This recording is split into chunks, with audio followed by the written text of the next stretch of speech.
Welcome back, my amazing viewers, to part 2 of this captivating tale, The Careless Mother. We are thrilled to have you join us once again as we continue this journey filled with twists, emotions, and unforgettable moments. The part 1 link is on this video description for those that are yet to watch, in order for you to understand how we started. Now, prepare yourself as the story deepens, revealing more secrets, challenges, and surprising turns.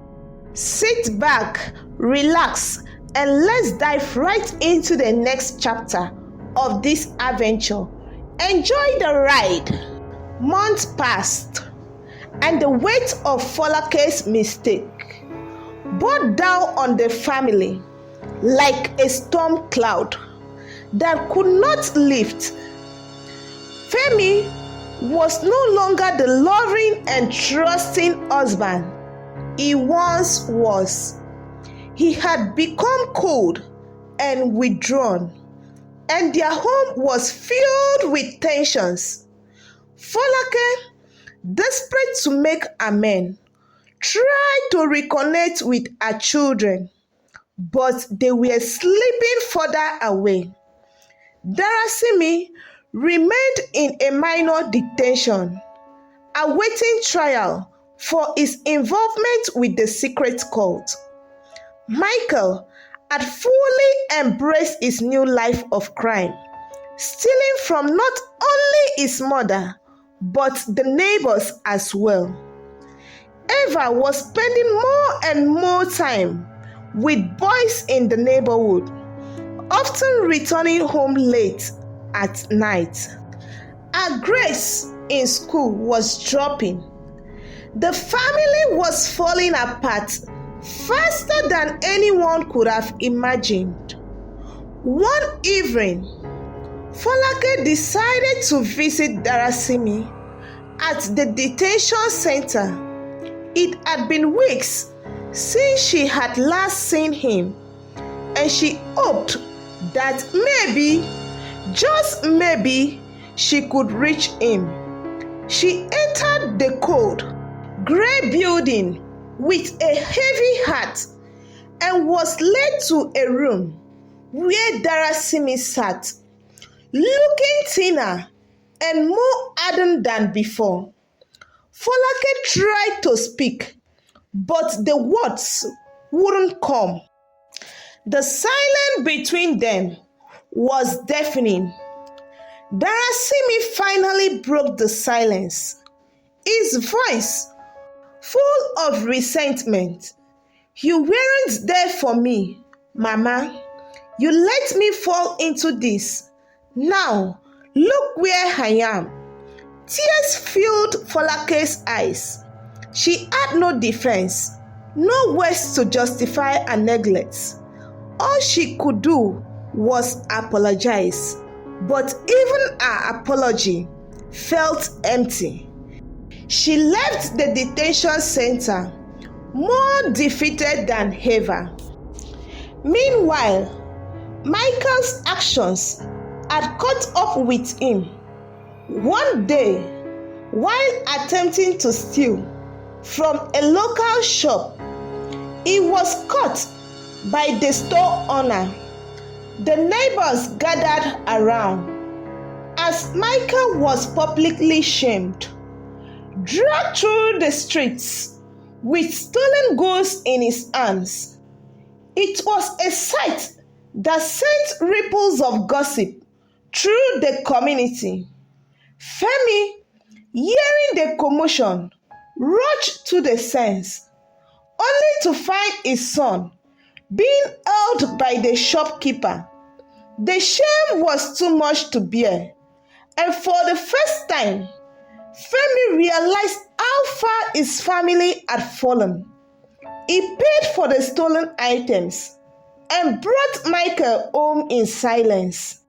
When they returned, Femi sat Michael down and for the first time in years spoke to him from the heart.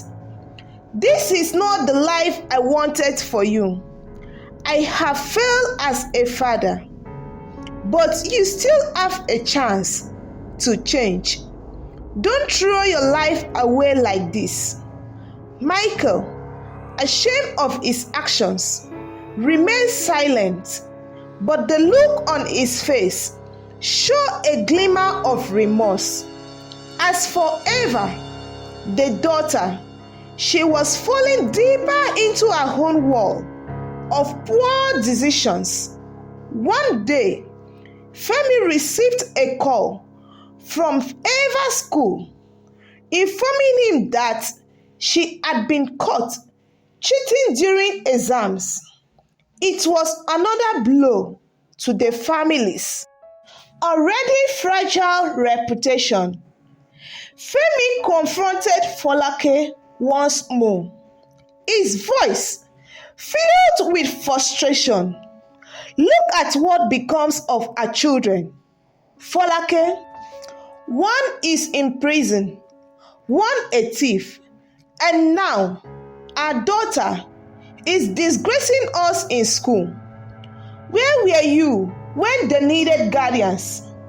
Folake had no answer. Her heart was heavy with guilt, but the damage was done. She realized that her careless actions had destroyed the very foundation of her family, and there was no easy way to fix it. Eva, once full of potential, was now on the blink of being expelled from school. The friends she had surrounded herself with had led her astray, and Folake had been too distracted to notice. Before we dive back into the story, I want to take a moment to connect with you, my amazing viewers.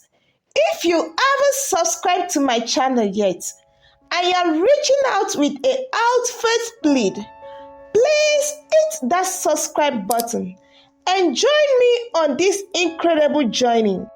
Your support means a lot to me and to all my returning subscribers. Hello! It is fantastic to have you back. Thank you for being such an important part of this community. Now, without further ado, let's jump back into the story. As the years went on, the family continued to ravel. Femi, tired of the constant disappointment, stopped coming home as often. He threw himself into his business, traveling more frequently to avoid the pain of his broken family. Folake, isolated and full of regret, became a shadow of her former self. The once promising family had been reduced to fragments, each member living in her own world of regret and pain. And Folake, the careless mother, was left to face the consequence of her neglect. The day finally arrived when Darasimi's trial came to a close. The court, after months of deliberation, found him guilty of participating in criminal activities linked to a secret cult.